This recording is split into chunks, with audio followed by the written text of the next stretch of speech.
Wednesday night, walking through the Word Bible class. Thank you to our intercessors. Thank you, Sister Johnson and Reverend Young, for your work this evening. We certainly appreciate you praying on our behalf. We have been looking at 1 Corinthians, and we've been dealing with this carnality piece. I think we ended with a very good discussion as it relates to being carnal, as Paul writes to the church at Corinth, and them going back and forth,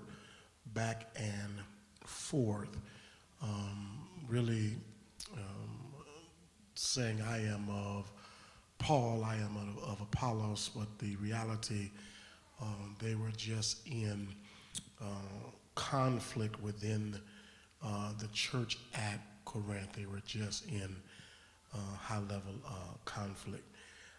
Paul was trying to say that the reason for that conflict is that the mindset of those individuals was carnality, that the very thing that they needed for growth and the very thing they needed for success, they were being hindered as a result of their carnal thinking.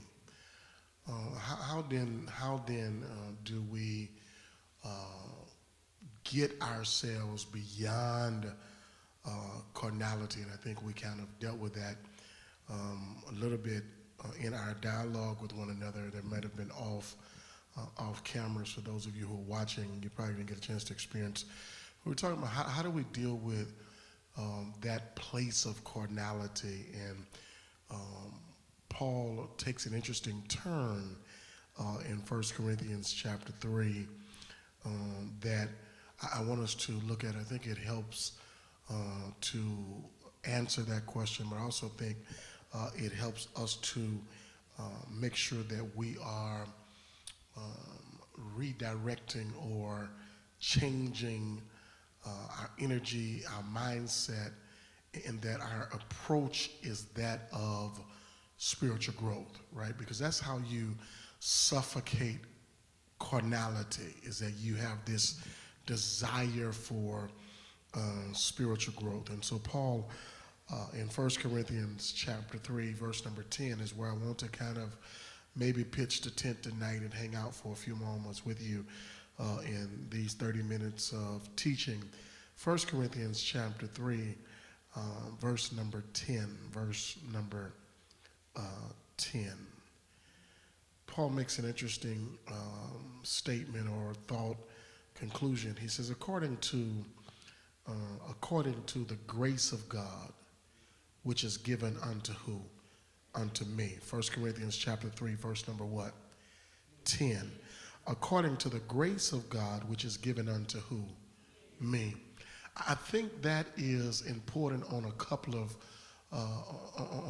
notes. Number one, Paul understands that what he's teaching the church at Corinth, what he's teaching them as it relates to eliminating the carnal mindset, he does it from a very, what I think, a very mature place and a very compassionate place.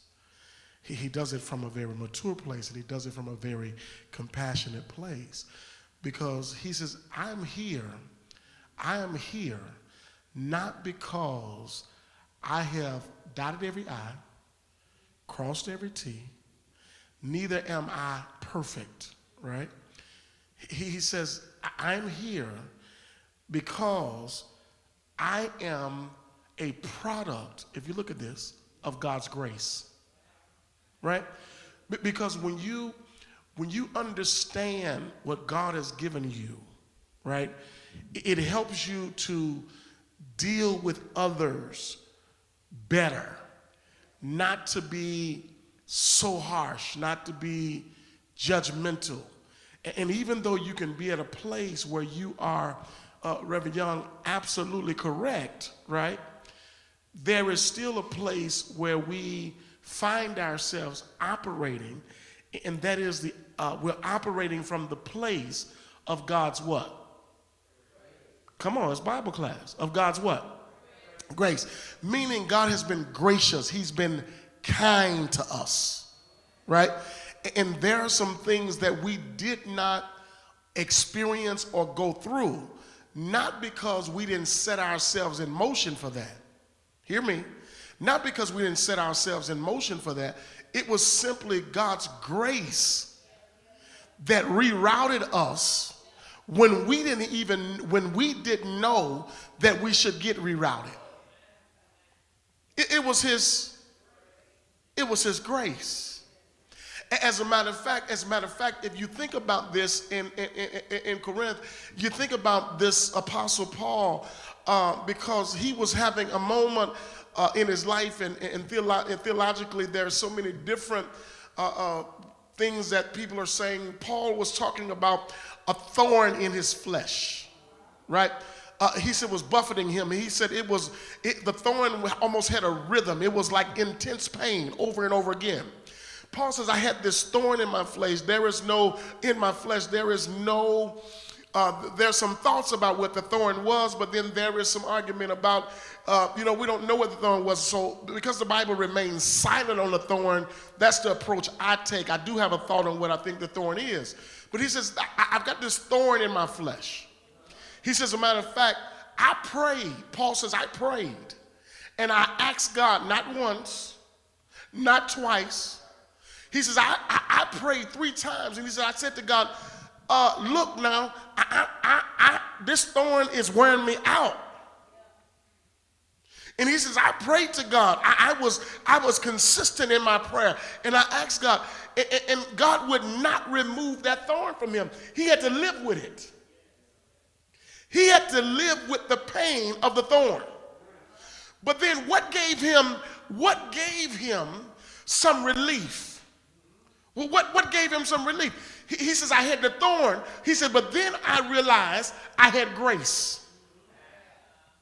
As a matter of fact, when he testified about it, he said his grace is what? Is what? You've been by the Bible. But his grace is sufficient. In other words, instead of me focusing in on the thorn, guess what I focused in on? I focused in on that I was living or embracing, or I had received God's what? His grace. His grace. And it's interesting that as he deals with carnality and as he deals with the kind of conflict within the walls of the congregation, he says, according to the grace of God which is given unto me, I've received it, right? And so what grace does is that grace puts you in a place or in a mindset that I don't have time to turn my nose up, judge anybody else, right? Why? Because I have received what I want other people to get. Somebody say grace. And just in case for some reason that grace has escaped you, let me try to at least circle around or give you a good maybe working definition or illustration of grace, right? Let me do that by something that we all encounter, right? All of us, and I'm going to make sure all of us have had a bill to pay. Can you see on the screen? Anybody had a bill to pay? Okay, 100%. Okay, 100%. You do know, because somebody knew that the due date of the bill, somebody knew that it was possible that I'm not going to be able to pay my bill on the what? On the what? So what they do, they incorporate into knowing that they incorporate a grace period. Are you with me? And what the grace period says, as long as you pay it, before the grace period, there's no penalty. In other words, there's no late fee. But as long, and even though it was due on Tuesday, right? If the grace period extends you until next Tuesday, as long as you pay it before next Tuesday, even though it was due when? This Tuesday. Grace says that you're not going to be penalized because you couldn't get it to me at the time that you promised.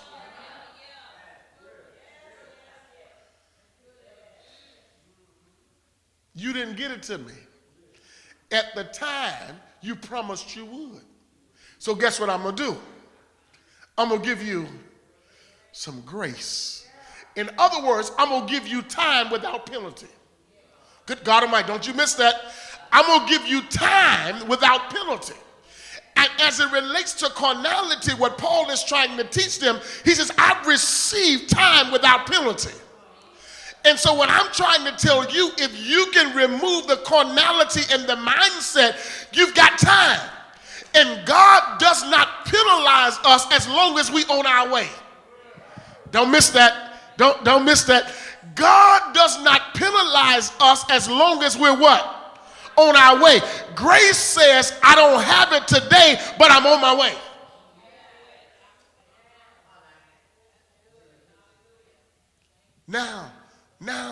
Now that you've accepted grace and according to the grace which God has given unto me, look at this. Paul says, as a wise master builder. Paul says, as a wise master builder. Remember? Because we're talking about growth away from what? Carnality. And how carnality stagnates our growth. You got me? It hinders us from growing. In other words, it hinders us from being built to the place where God wants us to be. Paul says, as a wise master builder, I have done one thing important. Not only have I received grace, but he says I've laid a foundation. Because anything, we talked about this. Remember last week I told you if you're going to ever build anything of consequence, and that is importance, before you build it, you write it. Right? And I like that. I like that because once you get ready to start building what you write, guess what you need to have before you build? A good foundation. Right? You need to have a what? A good foundation. And I like good foundations. I'm serious. I do. Because a good foundation says, just in case I get something wrong, I don't have to start at the foundational place. Because once the foundation is intact, it allows me to build again. Somebody say I can build again. Paul says, as a wise master builder, I have laid the foundation.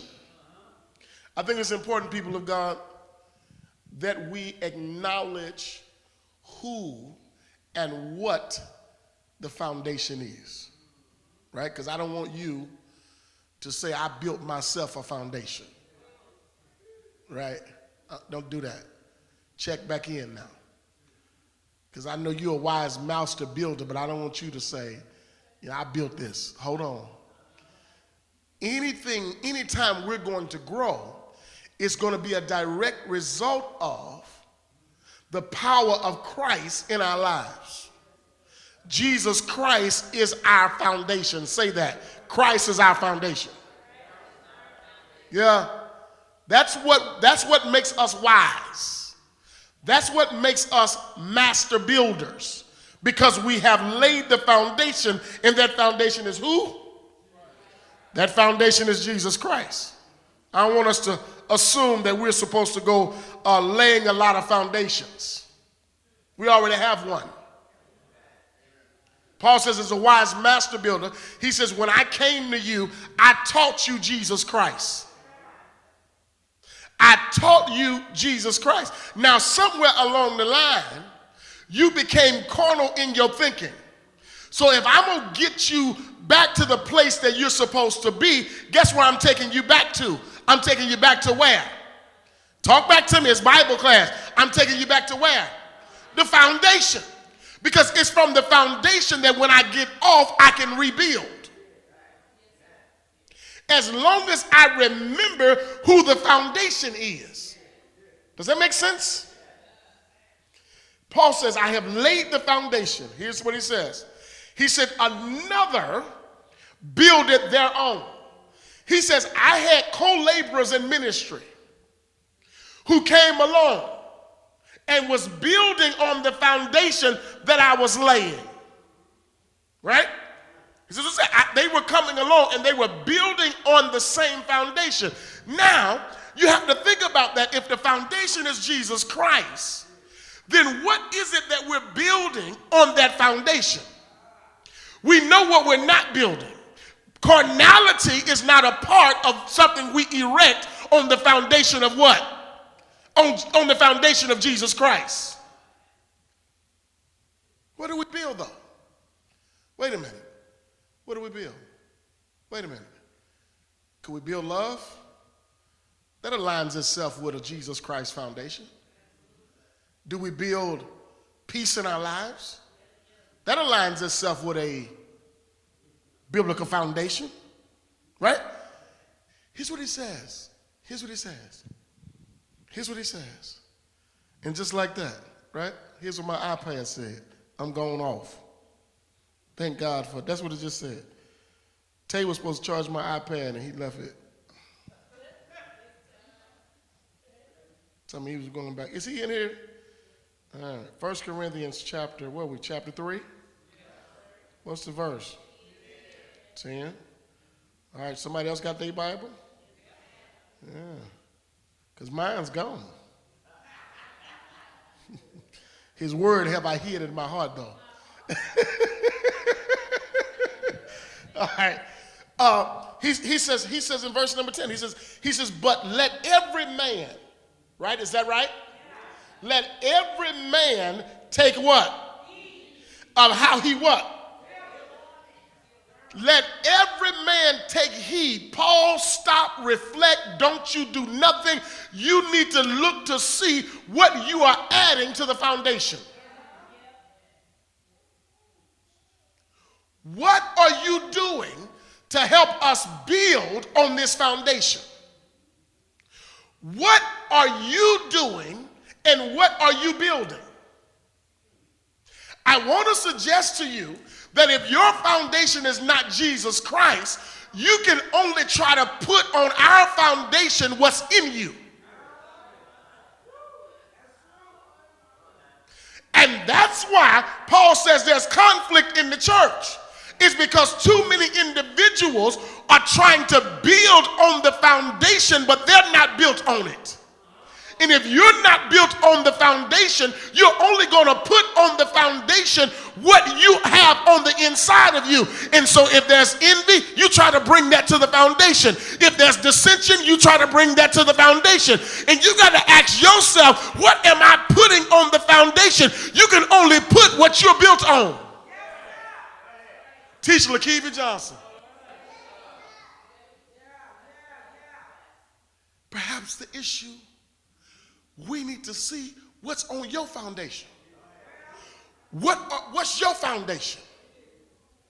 And if your foundation is not Jesus Christ, then guess what? You need to make a quick shift so that we can all be on the same what? Say it. So we can all be on the what? Our foundation should be the commonality that draws us together and never separates us. Come here, come here. I'll say it again, I'll say it slow. Our foundation should be the commonality that draws us together, and nothing should be able to separate us. Why? Because we're built where? On a solid, and that foundation is who? So how then do we resolve conflict in the church? You just go back to the foundation. How then do we figure out how we should treat one another? You just go back to the foundation. How then do we get over carnality? You just go back to the... If you can ever get back to the foundation, we can have a place where we can grow together, love together, appreciate each other, have some compassion. Why? Because we'll all be on the same...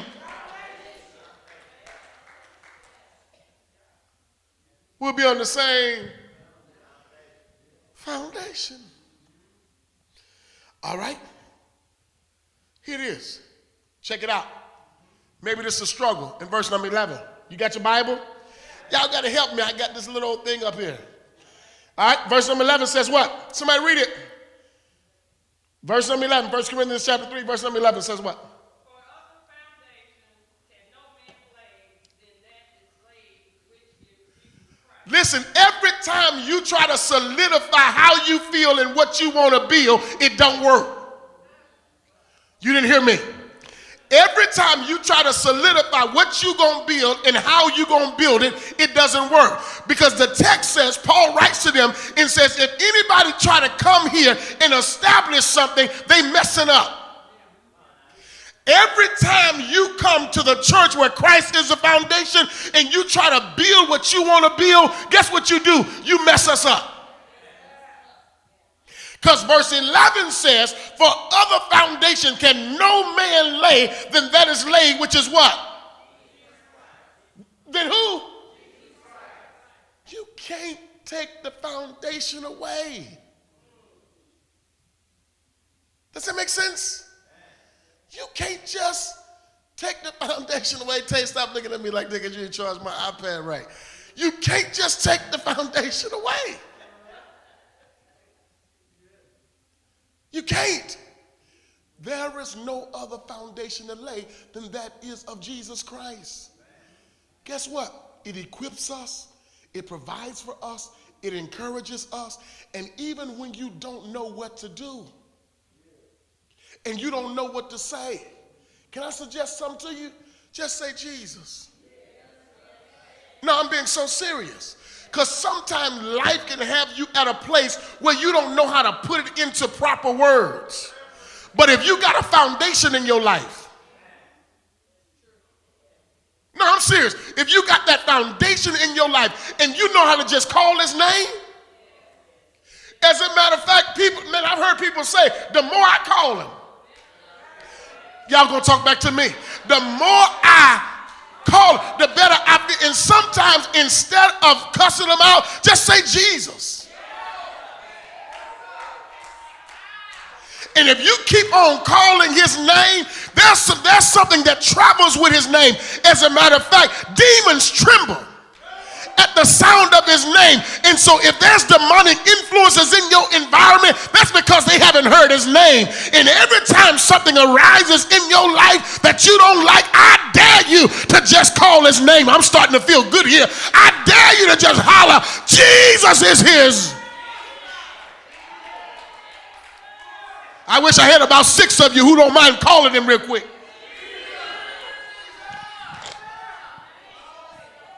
Something about his name. It'll heal sick bodies. Something about his name.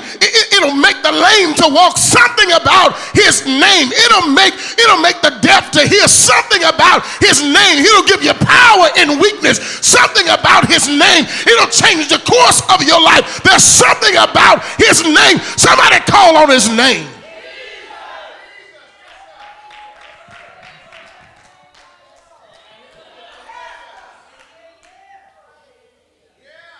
Something about, good God from Zion, something about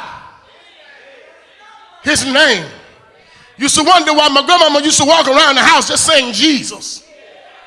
Jesus, Jesus, Jesus. What's going on, Jesus? Something about his name. And perhaps we're struggling in our own lives because we don't call his name enough. And I dare you, when you get in your car tonight, when you get home, before you lay down to go to sleep, just whisper to him and say, hey, Jesus. I guarantee you something will shift in your mind. It'll shift in your emotion. It'll shift in your relationship if you just learn how to call his name. I'm sorry, it's Wednesday night.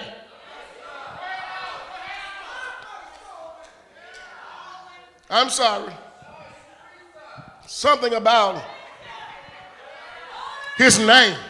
I wish we could pause for about 5 minutes. That's all I want to do. I'm I'm sorry for those of you on the live. You can type it on the screen. But I need some saints in the building tonight because we want to send the devil on a run. I need about 10 of you who don't mind just taking some time out just to call his name tonight. What's his name?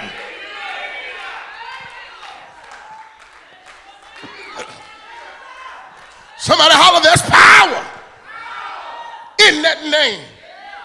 Demons tremble at the sound of that name. There's power in that name. There's love in that name. There's joy in that name. There's deliverance in that name. His name is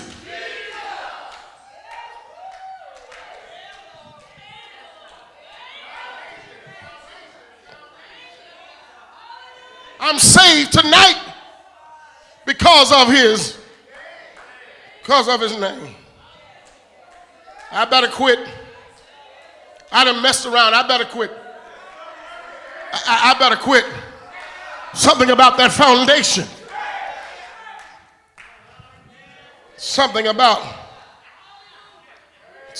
his name. Mount Calvary, we can't ever get tired of calling his name. Can't ever get tired of calling his name. His name is Jesus, the Prince of Peace. His name is Jesus, the Lord of Lords. His name is Jesus. Jehovah Shalom, his name is Jesus. Jehovah Jireh, his name is Jehovah Tiskanu, his name is, oh, the Lion of Judah, that's his name. His name is way out of no way, still Jesus. Bridge over troubled water, he's still Jesus. A lily in the valley is still, a bright and morning star is still, somebody called him a wheel in the middle of the wheel, he's still. His name is Jesus. I'm getting out of here.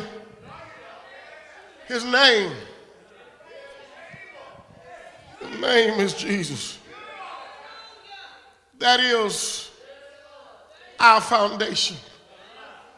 Whatever you do, whatever you need, you can find it in that foundation. Whatever we do, Mount Calvary, we ain't gonna let nothing get us away from that foundation. And that foundation is Jesus Christ. Thank you tonight for hanging out with us for these 30 minutes. Grace and peace be multiplied unto you. Appreciate you being present in this place. Wherever you are, wherever you're watching us virtually, don't forget to call his name.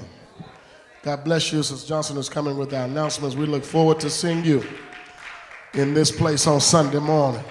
I dare about 6 of you to call his name again. I dare you.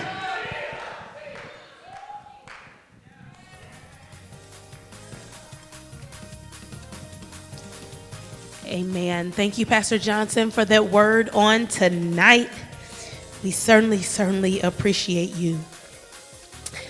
The Lifeline Community Teen Center after school session will begin Monday, August the 29th from 3:30 p.m. to 6 o'clock p.m.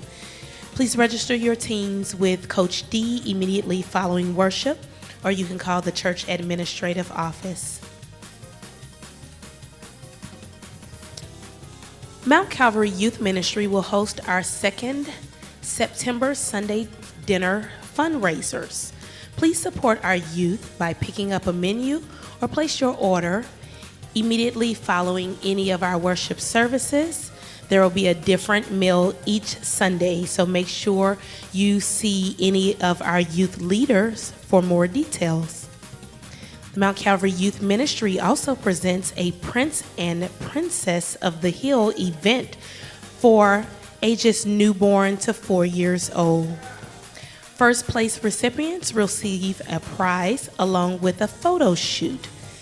There will also be other prizes for the other recipients. For more information, once again, you can see any of our youth leaders.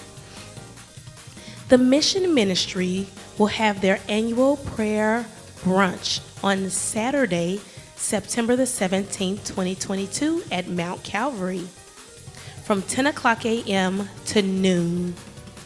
Our guest speaker will be Pastor Raphael Darden of Pleasant Grove MB Church, St. Louis, Missouri, and her little sister, Lady J, will tag team with her.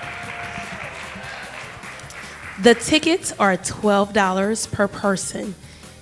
To purchase your ticket, please see any Mission Ministry member or call the administrative office at 217-530-0074.